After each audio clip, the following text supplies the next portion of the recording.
इस कार्यक्रम के प्रायोजक हैं उषा ओम प्रकाश गोधा, सुशीला विमल गोधा, पुष्पलता सुभाष जैन, किरण गोधा, चेतना दिलीप, बंडी परिवार, रतलाम।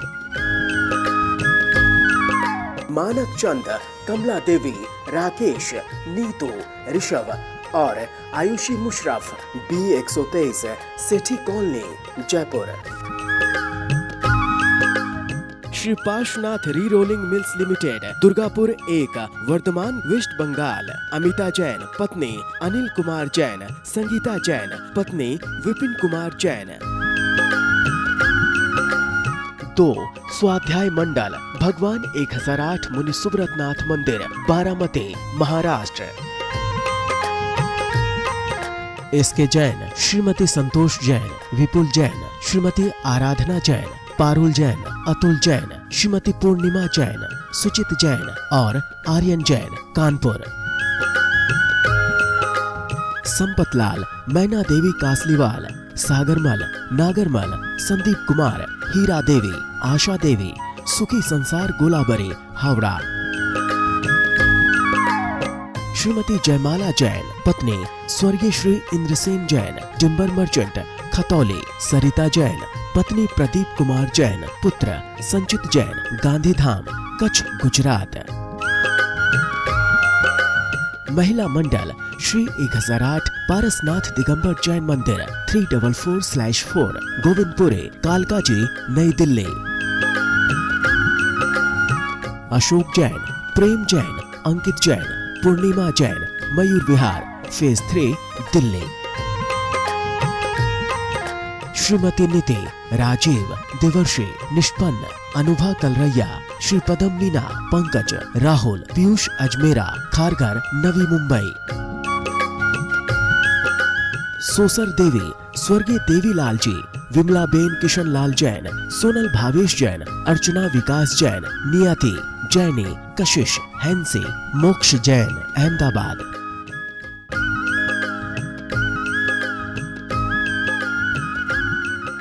जय जिनेन्द्र, नमः श्री वर्धमानाय निर्धूत कलिलात्मने, सालोकानां त्रिलोकानां यद्विद्या दर्पणायते। पंच परमेष्ठी भगवान की जय। 4 शिक्षाव्रतों में 3 का वर्णन हो गया। देशावकाशिक व्रत, सामायिक व्रत और प्रोष्ठोपवास व्रत। अब चल रहा है वैयावृत्य नाम का 4था शिक्षाव्रत। अन्य आचार्यों ने इसको अतिथि संविभाग इस नाम से दिया है। तात्पर्य है दान देना। वैयावृत्त के बारे में एक बात पहले, एक गाथा हुई, एक श्लोक पहले हो चुका है। ये दूसरा श्लोक वैयावृत्त की परिभाषा का अब यहाँ बताया जा रहा है। व्यापत्ति व्यपनोदः, व्यापत्ति व्यपनोदः, पदयोः संवाहनं च गुणरागात्, पदयोः संवाहनं च गुणरागात्, वैयावृत्तं यावा, वैयावृत्तं यावा, नुपग्रहोऽन्योऽपि संयमिनाम्, उपग्रहोऽन्योऽपि संयमिनाम्, व्यापत्ति व्यपनोदः, बोलो, व्यापत्ति व्यपनोदः, पदयोः संवाहनं च गुणरागात्, वैयावृत्यं यावा, नुपग्रहोऽन्योऽपि संयमिनाम्। संयमिनाम, देश संयमी और सकल संयमी, व्रती और मुनिराजों के। व्यापत्ति व्यपनोदः, आपत्तियों को दूर करना। पदयोः संवाहनम, पैरों का, चरणों का दाबना। उनके गुण रागात, उनके गुणों में राग होने से। और यावान अन्योपि उपग्रहो, और जितनी अन्य भी जो सेवा है वह सब वैयावृत्त कहलाती है। अर्थात जो संयमी जीव हैं, व्रती हैं या मुनि महाराज हैं, पहली प्रतिमा से लेके या तो श्रावक हों और या मुनि महाराज हों, उनके ऊपर अगर कोई आपत्ति आ जाए, कोई संकट आ जाए, कोई दिक्कत आ जाए, कोई बीमारी आदि आ जाए तो उसको दूर करना। अगर वो कहीं दूर से आए हों, उनके चरणों को दाबना, ये महान है उनके गुणों में राग होने से। और अन्य जितनी भी उनकी सेवा है संयमियों की, सब वैयावृत्त कहलाती है। जैसे सर्दी बहुत हो तो रहने के स्थान की उचित व्यवस्था करना, आहार आदि की व्यवस्था करना, उनके साथ विहार में जाना, विहार की उचित व्यवस्था आदि करना, सब वैयावृत्त कहलाती है। पंडित जी, श्रावक दान क्यों देता है? श्रावक गृहस्थी में रहता है, गृहस्थी में आरंभ बहुत रहता है और उसके कारण पाप बंद होता है।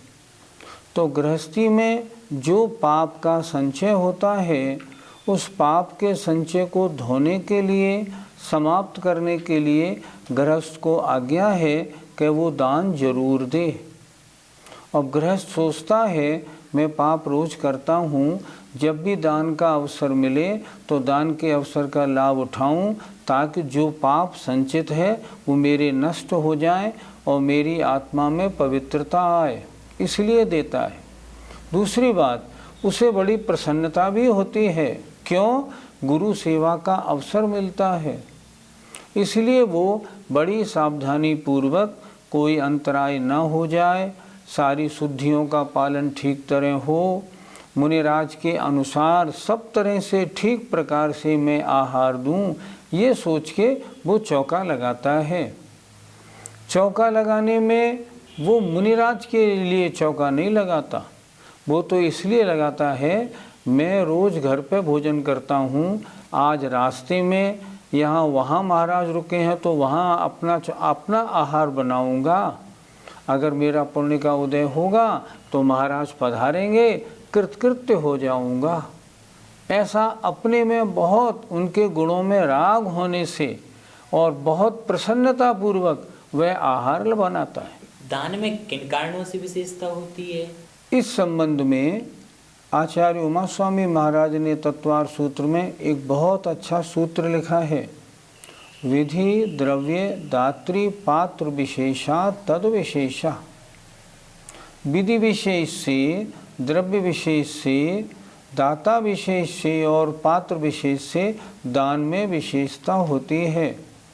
जो दान देने वाला दाता है ना, वो विधि का बहुत जानकार होना चाहिए।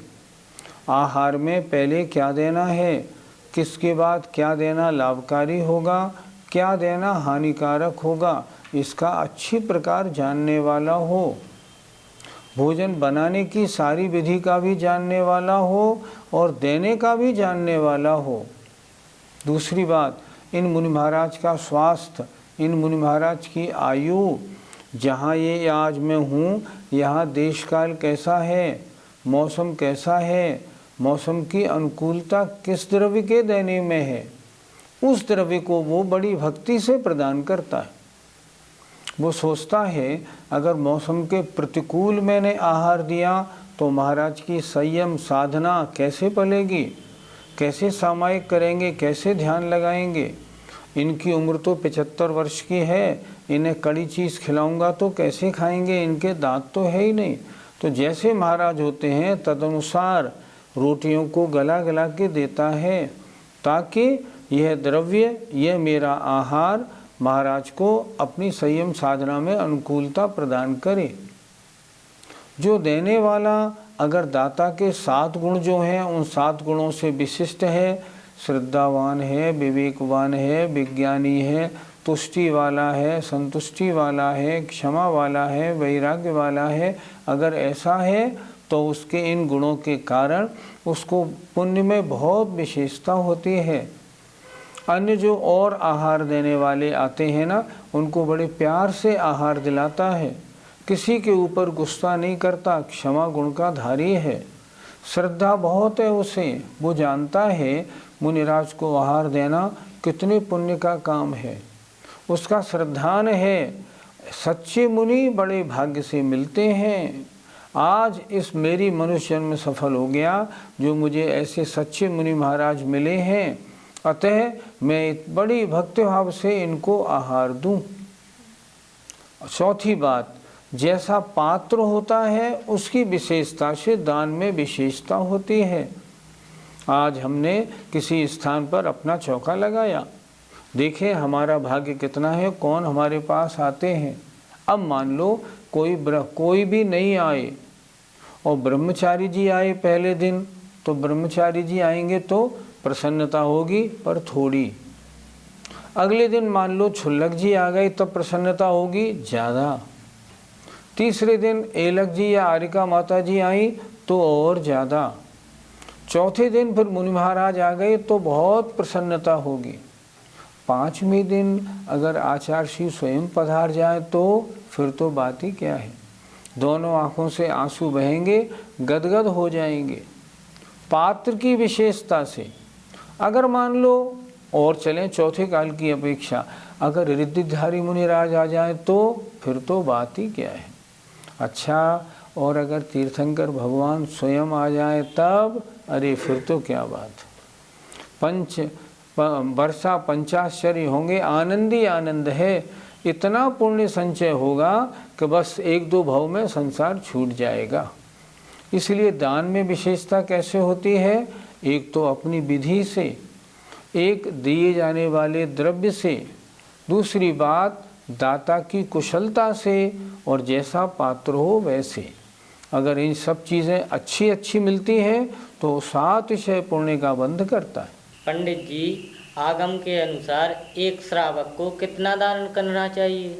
आचार्यों ने लिखा है श्रावक को चाहिए वह अपनी आय का, बचत का नहीं, आय का, जितनी उसकी इनकम है उसका 25% अगर दान करता है तो वह बहुत अच्छा श्रावक है, उत्कृष्ट श्रावक है। अगर 25% आय का नहीं कर सके तो कम से कम 1/6 तो करे, वो मध्यम श्रावक है। 1/6 भी ना करे तो कम से कम आय का 10% तो दान में दे ही दे। अगर वो 10% देता है तो जघन्य श्रावक है, इससे कम देने में तो फिर कोई विशेष आनंद नहीं। इसलिए श्रावक को 25%, नहीं हो तो 1/6, नहीं तो कम से कम 10% अपनी आय का जरूर दे। आय का मतलब मान लो किसी का वेतन 20,000 रुपये माहवार है तो 20,000 रुपये माहवार का 10% 2,000 बनता है। जिस दिन वेतन मिले उसी दिन 2,000 रुपये अलग निकाल के रख दे कि ये 2,000 तो मेरे दान के लिए हैं। ऐसा करता है तो जघन्य श्रावक है, लेकिन फिर भी ऐसा नहीं करने वालों से बहुत अच्छा है। इसलिए इस प्रकार 10% अच्छा मन बने 1/6, और अगर 1/4 25% दे फिर तो कहना ही क्या है। पंडित जी, दान देते हुए श्रावक क्या सोचे? मुनि महाराज को श्रावक दान दे रहा है, मुनि महाराज की अंजलि बनी हुई है। अंजलि में आवश्यकता के अनुसार वो रोटी आदि चीज़ें दे रहा है। उस समय क्या सोचे, ये सोचे आज मेरे कितने पुण्य का उदय है। लेकिन पुण्य का उदय तो उस दिन विशेष आएगा जिस दिन मैं भी ऐसे ही अंजलि बना के निर्ग्रंथ मुद्रा धारण करके ऐसे ही मैं भी आहार लूँगा। ये विचार करे उस समय क्या आनंद है। देखो तो क्या निर्ग्रंथ मुद्रा है और क्या आहार लिया जा रहा है। बिल्कुल राग नहीं, मात्र शरीर रक्षा के लिए ले रहे हैं। ये जब आहार हो जाए और मुनि महाराज का अपनी कमंडलू पीछे लेके रवाना हो जाए तो जहाँ तक वो दिखाई पड़े वहाँ तक उनको देखता रहे। शास्त्रों में ऐसा ही लिखा है। और ये सोचता रहे ऐसा दिन कब आएगा जो मैं भी पीछे कमंडलू लेके इस प्रकार विहार करूँगा। ऐसे परिणामों से बड़ी विशुद्धता और महान पुण्य का संचय होता है। ऐसा सोचे, जिस समय आहार दे उस समय बहुत सावधानी रखे, अंतराय नहीं हो जाए। ये महाराज 24 घंटे में एक बार अन्न जल लेते हैं, ज़रा भी अंतराय हो गया तो बहुत दिक्कत हो जाएगी। और जब आहार बनाने का प्रसंग हो तब इस बात का ध्यान रखें, मैं ऐसा आहार बनाऊं जिसमें किसी प्रकार की कोई अशुद्धि ना हो।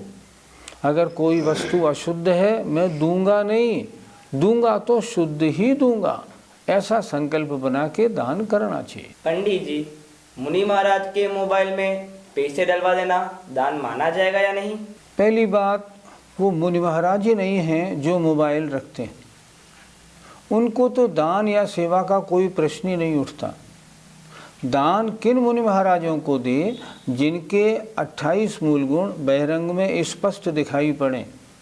अब जिनके पास मोबाइल है उन मुनि महाराज के परिग्रह परमाणु व्रत कहाँ हुआ बताओ, और जिनके परिग्रह ही नहीं छूटा वो मुनि कैसे? तो ऐसे मुनियों को अगर उनके मोबाइल में पैसे डलवाएंगे, ध्यान रखना पाप का बंद होगा, दान का पुण्य नहीं लगेगा।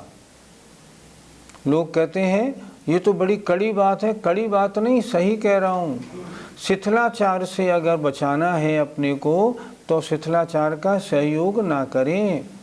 आचार्यों ने बहुत स्पष्ट लिखा है कि जो शिथिलाचारी हैं उन शिथिलाचारियों का उनके कार्य करना, उनको सहयोग करना, ये शिथिलाचार को बढ़ावा देना, उसकी अनुमोदना है।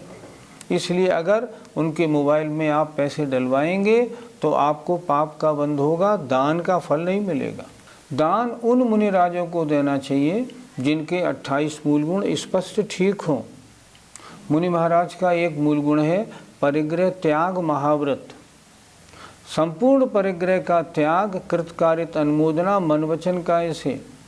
अगर उनके पास मोबाइल है और वो उस मोबाइल के स्वामी हैं, आप बताइए परिग्रह त्याग महाव्रत कैसे बन पाएगा? नहीं बनेगा। और उनको अगर आप उनके मोबाइल में पैसे डलवाते हैं, पाप का बंद होगा और कुछ नहीं। शिथिलाचार कैसे दूर होगा सोचो तो सही। शिथिलाचार अगर है तो ये जिस तरह बढ़ रहा है तो ऐसा लगता है कि हमारे बच्चों को मुनियों के दर्शन, अच्छे मुनियों के दर्शन होना बहुत मुश्किल हो जाएगा। इसलिए ऐसे कार्य जैसे परिग्रह में वृद्धि में सहयोग करना, इनको दान की श्रेणी में नहीं लिया जा सकता। अब दान किसे कहते हैं इसके बारे में आचार्य अगला श्लोक कहते हैं। नव पुण्य ही प्रतिपत्ति, नव पुण्य ही प्रतिपत्ति, सप्त गुण समाहितेन शुद्धेन, सप्त गुण समाहितेन शुद्धेन, अपसूनारंभाण, अपसूनारंभाण, मार्याणामिष्यते दानम, मार्याणामिष्यते दानम। बोलिए। नव पुण्य प्रतिपत्ति, सप्त गुण समाहितेन शोधेन, अपसूनारंभाण, मार्याणामिष्यते दानम। नव पुण्य ही, नवदा भक्ति पूर्वक, प्रतिपत्ति ही आहार दान आदि देना। किस कैसा दाता हो? सप्त गुण समाहितेन शुद्धेन, 7 गुणों से सहित जो शुद्ध, अर्थात हर प्रकार से जो शुद्ध दाता है उसके द्वारा। क्या अर्थ बना? 7 गुणों से सहित शुद्ध दाता के द्वारा जो नवदा भक्ति पूर्वक आहार आदि देना है। किनको? अपसूनारंभाणा, अर्थात अपसूना पंचसूना रहित, और आरंभाणाम, और आरंभ से रहित। किनको? आर्याणाम, मुनिराजों को। दानम इष्यते, दान कहा जाता है। दान का मतलब है व्रती और मुनियों को दान देना दान है। कैसा होना चाहिए? दाता कैसा हो? शुद्धेन सप्तगुण समाहितेन, शुद्ध हो, 7 गुणों से सहित हो। और क्या करे? नवदा भक्ति पूर्वक वह आहार दान आदि दे। किनको दे? जिन्होंने गृहस्थी संबंधी 5 सूना और आरंभ इनका त्याग कर दिया है। ऐसे मुनिराजों को, ऐसे आरिका आदि, क्षुल्लक एलक आदि को जो दान दिया जाता है, दानम इष्यते, वह दान कहा जाता है। इस प्रकार दान की परिभाषा इसमें बताई। पंडित जी, क्या सभी व्रती और मुनियों की नवदा भक्ति करनी चाहिए? नवदा भक्ति यथा योग्य की जाती है। ये 9 प्रकार की नवदा भक्ति मुनि महाराजों की 9 प्रकार की होती है।